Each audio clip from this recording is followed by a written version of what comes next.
नमस्कार। 7th class. कल आपको संज्ञा करवाई गई थी। संज्ञा का सारा अभ्यास समझ आ गया सबको? सबने लिख लिया था? व्याकरण की बुक में अभ्यास कर लिया था? आइए आज सर्वनाम करते हैं। व्याकरण के जितने भी टॉपिक हैं वो सारे आपकी व्याकरण की बुक में आपका अभ्यास कंप्लीट करवाया जाएगा। उसके बाद आपको जो जिस पाठ के लघु प्रश्न रहते हैं ना बेटा, जिन पाठों के समय पाठ है एक तो, और एक स्कूल की छुट्टियां इनके रहते हैं शायद, तो इनके बेटा आपको बाद में कराएंगे, पहले आपको व्याकरण का कराते हैं। ठीक है? तो व्याकरण का पुस्तक है, पेज नंबर निकालो बेटा 98, 98 पेज पे।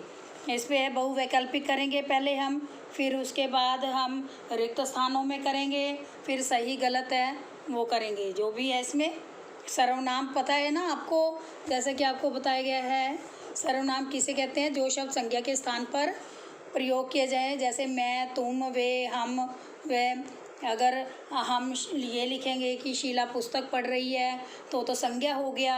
अगर हम कहेंगे कि वह पुस्तक पढ़ रही है तो वह सर्वनाम हो गया, यानी शीला की जगह वह लगकर सर्वनाम लग गया है। वह, वे, सब, वे, हम, तुम, उन्होंने, उसने, हमने, हमारे, ये सब सर्वनाम कहलाते हैं। ठीक है? आपको पता होना चाहिए इनको शब्दों को सर्वनाम कहते हैं। तो बहुविकल्पिक प्रश्न, सही विकल्प चुनें। पहला प्रश्न है, दूध में कुछ गिर गया है। इसमें रेखांकित किया हुआ है ना, जो उसमें बताना कि आपने सर्वनाम कौन सा है। कुछ जिसमें आए वो कौन सा होता बेटा? यानी निश्चित ही नहीं है, जिसमें डेफिनेट नहीं है, तो वो क्या बनेगा? अनिश्चयवाचक। ठीक है? अनिश्चयवाचक सर्वनाम। सेकंड है, इन विकल्पों में से कौन सा विकल्प वह सर्वनाम का नहीं है। अब ये देखिए, वह सर्वनाम है, लेकिन इसमें कुछ ऐसे वाक्य हैं जिनमें वह सर्वनाम के अतिरिक्त वह पूरे वाक्य में प्रयोग हुआ है, एक सर्वनाम के रूप में प्रयोग हुआ है। यानी जो सर्वनाम के रूप में प्रयोग नहीं हुआ वो आपने छांटना है। तो इसमें कौन सा वाक्य है? वह बाजार चला गया, ये सर्वनाम है। वह लड़का बाजार गया, ये बेटा वह लड़का, तो ये सार्वनामिक विशेषण होता है। सर्वनाम की विशेषता है वह लड़का, इसलिए ये सर्वनाम नहीं है, सार्वनामिक है। नीचे वह सब बाजार गए, ये भी सर्वनाम है। वह बाजार गई, वह भी सर्वनाम है। थर्ड, हम मुंबई से आए हैं। इसमें कौन सा सर्वनाम है? मुंबई से आए हैं, इसमें शब्द कौन सा है? हम पुरुषवाचक है इसमें। ठीक है? पुरुषवाचक सर्वनाम। उसके बाद जिसकी लाठी उसकी भैंस, ये सर्वनाम कौन सा हुआ? जोड़ा हुआ है ना, ये जोड़ने वाले को कौन सा सर्वनाम कहते हैं? संबंध। ठीक है? तो ये संबंधवाचक है। इसमें पुरुषवाचक, निश्चयवाचक, निजवाचक, संबंधवाचक, इसमें संबंधवाचक आएगा। कौन रो रहा है, इसमें कौन सा होगा? प्रश्नवाचक, क्योंकि प्रश्न पूछा गया है ना, तो इसमें कौन आगे है? बहुत प्रश्न छोड़ दीजिए। 6 क्वेश्चन शुद्ध इसमें कौन सा है? अब देखो, इसमें सेंटेंस लिखा हुआ है, दूध में कौन पड़ गया। कभी ऐसे बोलते हैं? नहीं बोलते ना। दूध में कुछ पड़ गया है, कौन थोड़ी कहते हैं कौन पड़ गया। दूध में कुछ पड़ गया, यानी कुछ भी पड़ सकता है दूध में। मक्खी भी पड़ सकती है, कीड़ा भी पड़ सकता है दूध में, कुछ भी पड़ सकता है। तो दूध में क्या पड़ गया होता है, कौन नहीं। ठीक है? हम हमारे घर अभी जाएंगे, यह सेंटेंस नहीं जुड़ता। शुद्ध वाक्य क्या होगा? हम अपने घर अभी जाएंगे। ठीक है? तुम्हारे से बोझ नहीं उठ सकता, तुमसे, तुम्हारे से नहीं आएगा, रेखांकित है तुम्हारे से। इस सर्वनाम को शुद्ध करो, तुमसे। तेरे को पिताजी ने तुरंत बुलाया है, तेरे को नहीं आएगा यहाँ पर, तुझे। मैं सवेरे तुम्हारे ऑफिस में गया था पर आप वहाँ नहीं थे, इसलिए हम लौट आए। अब देखो, पहले तो तुम्हारे लिखा है इसमें और बाद में आप, तो ये गलत है। ये क्या आएगा? जब आप है तो आपसे रिलेटेड यहाँ आएगा आपके ऑफिस में। मैं सवेरे आपके ऑफिस में गया था पर आप वहाँ नहीं थे, इसलिए हम लौट आए। क्वेश्चन अब 7 पेज है ये 99, क्वेश्चन 7। इन सर्वनामों से रिक्त स्थान की पूर्ति करनी है आपने। डैश खाना खाऊंगा, खाऊंगा के किसके लिए होता है? अपने लिए होता है, तो मैं आएगा इसमें, मैं खाना खाऊंगा। बाहर देखो, डैश आया है, पीछे क्वेश्चन मार्क है बेटे। अगर क्वेश्चन मार्क ना होता तो कुछ और लगा सकते थे, लेकिन क्वेश्चन मार्क है तो इसमें आपने क्वेश्चन ही पूछना है, कौन आया है। आगे दूध में देखो, मैंने ऊपर एग्जाम्पल बताया था आपको, दूध में डैश पड़ा है, कुछ पड़ा है, ठीक है। यह काम मैं डैश कर लूँगा, अपने आप नहीं, यह काम मैं स्वयं कर लूँगा, स्वयं कर लूँगा, अपने आप भी ठीक है, स्वयं भी ठीक है इसमें। मुझे आगरा में डैश मिले थे, क्या लिखोगे यहाँ? रिस्पेक्ट जो है आदर सूचक शब्द कौन सा होता है? आप मिले थे, मुझे आगरा में आप मिले थे। अब क्वेश्चन 8, सही उत्तर के आगे सही चिन्ह और गलत के आगे गलत चिन्ह लगाना है बेटा, ठीक है।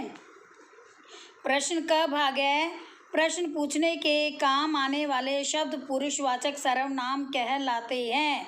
प्रश्न पूछने वाले नहीं होते बेटा, प्रश्न पूछने वाले तो प्रश्नवाचक होते हैं, इसलिए ये गलत है, क्रॉस लगाएं। सर्वनाम के 6 भेद हैं, सही है, इसको सही करें। उसके बाद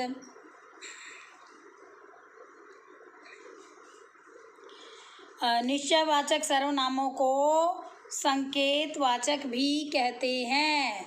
क्या कहते हैं? निश्चयवाचक सर्वनामों को संकेतवाचक, सही है। हम निश्चयवाचक कौन से होते हैं? जैसे हमें ना ऐसे हाथ लगाकर नहीं कहते हैं वह चीज़ ऐसी है, वह संकेत करते हैं ना ऐसे, इसलिए इसको संकेतवाचक कहते हैं। डेफिनेट जो हमें पता होता है निश्चयवाचक, इसलिए संकेतवाचक सही है। संबंधवाचक सर्वनाम 2 व्यक्तियों का संबंध बताते हैं, सही है। 2 से अधिक भी बता सकते हैं, 2 का भी बता सकते हैं। निश्चित वस्तु या व्यक्ति के बारे में निश्चयवाचक सर्वनाम से मालूम पड़ता है, ये भी सही है, क्योंकि निश्चित डेफिनेट अभी बताया मैंने आपको। आगे है जो क्वेश्चन 9 है ना बेटा, नीचे लिखे सर्वनाम शब्दों का वाक्यों में प्रयोग कीजिए। ये क्वेश्चन आपने स्वयं करना है, वाक्यों में प्रयोग करना है। ये सारे सर्वनाम हैं, इनका ये होमवर्क लगा लीजिए आपका, और ये आपका होमवर्क में वाक्य प्रयोग है। क्वेश्चन नंबर 10, मोटे छपे सर्वनामों का भेद या प्रकार बताएं। अब कौन चिल्ला रहा था? ये मोटे मोटे अक्षर में कौन है? अब देखो कौन है और लास्ट में क्वेश्चन मार्क है, प्रश्न सूचक शब्द, तो इसलिए प्रश्नवाचक बना। जो पढ़ेगा सो पास हो जाएगा, ये संबंध आ गया है, संबंधवाचक बना। मुझे खाने को कुछ दीजिए, कुछ दीजिए, ये अनिश्चयवाचक है। खाने को कुछ दीजिए यानी निश्चय नहीं है बेटा, ये अनिश्चयवाचक है, ठीक है। ये गलती से निश्चय है, इसको अनिश्चय कर लीजिए, अनिश्चयवाचक है ये। वह मेरा घर है, वह मेरा घर है, वह मेरा घर है, यह सर्वनाम कौन सा हुआ? ये डेफिनेट है, निश्चित वाचक है। वह मेरा घर है यानी ये निश्चयवाचक है, ये निश्चितवाचक, निश्चयवाचक सर्वनाम। पुरुषवाचक में भी आ सकता है, ये पुरुषवाचक भी है और निश्चयवाचक भी है। वह स्वयं चला गया, स्वयं अपने लिए होता है, निजवाचक। अब आगे देखिए, इन वाक्यों में सर्वनाम शब्दों को रेखांकित करना है, उनके भेद लिखने हैं। इस वाक्य को ध्यान से पढ़ें। उसके देखते देखते राजा बड़ा होने लगा, उसके देखते देखते राजा बड़ा होने लगा। उसके किसके बारे में? तीसरे को क्या कहते हैं? पुरुषवाचक, ठीक है, ये पुरुषवाचक है भेद। उसके को रेखांकित करो, अंडरलाइन करो, पुरुषवाचक। वहाँ अलमारी में कांच के बड़े बड़े जार कतार में रखे थे, वहाँ अलमारी में डेफिनेट है ये, तो इसमें क्या आएगा? डेफिनेट में निश्चयवाचक में निश्चयवाचक आएगा ये, ठीक है। आगे, बच्चे अपने अपने पेड़ को निजी संपत्ति मानते थे, अपने निजी यानी निजवाचक, ठीक। मैंने सारा घर छान मारा, ये उत्तम पुरुष है मैं। प्रथम पुरुष क्या होता है? वह, वे, दो, वे सब। मध्यम पुरुष क्या होता है? तू, तुम सब। और उत्तम पुरुष होता है मैं, हम दोनों, हम सब। मैंने, उत्तम पुरुष आया, ठीक है। मैंने क्या कहा? कुछ सुना या नहीं? क्या कहा? प्रश्नवाचक सर्वनाम। उन्होंने आपके लिए संदेश भिजवाया है, उन्होंने और आपके दोनों ही पुरुषवाचक सर्वनाम में आते हैं बेटा। जो दरवाजे पर खड़ा है उसे अंदर बिठाओ, ये संबंध है, जोड़ है, इसलिए संबंधवाचक हो गया।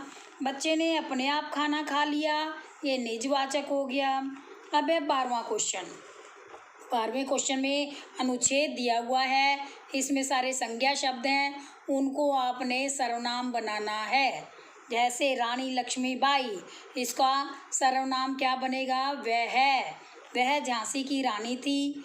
रानी लक्ष्मीबाई गंगाधर राव की पत्नी थी, क्या लगाओगे सर्वनाम? वह गंगाधर राव की पत्नी थी या वे गंगाधर राव की पत्नी थी। रानी लक्ष्मीबाई के राज्य को अंग्रेजों ने हड़पना चाहा, रानी लक्ष्मीबाई की जगह क्या लगाएंगे? उसके राज्य को अंग्रेजों ने हड़पना चाहा। तो रानी लक्ष्मीबाई युद्ध करने को तत्पर हो गई, वह युद्ध करने के तत्पर हो गई। युद्ध में रानी लक्ष्मीबाई ने अंग्रेजी सेना से बड़ी टक्कर ली। युद्ध में उसने अंग्रेजी सेना से बड़ी टक्कर ली, कड़ी टक्कर ली। अंत में रानी लक्ष्मीबाई ने बलिदान दे दिया। अंत में उसने बलिदान दे दिया। अब इस पहरे में बेटा, सारे पहरे में हमने संज्ञा शब्दों का क्या बनाया है? सारे पहरे में संज्ञा शब्दों का सर्वनाम बना दिया है इसमें हमने। ठीक है, तो ये आपका संज्ञा सर्वनाम दोनों टॉपिक कंप्लीट हो गए हैं। कल हम विशेषण पर करेंगे। आप बेटा डेली जो काम हो रहा है इनको रिवाइज करते रहें, पढ़ते रहें, इनकी डेफिनेशंस पढ़ें और उदाहरणों को देखें, जो मैं करवा रही हूँ उनको भी देखें, और तब आपको ये पूरी तरह से लर्न होगा। ठीक है, थैंक यू बेटा।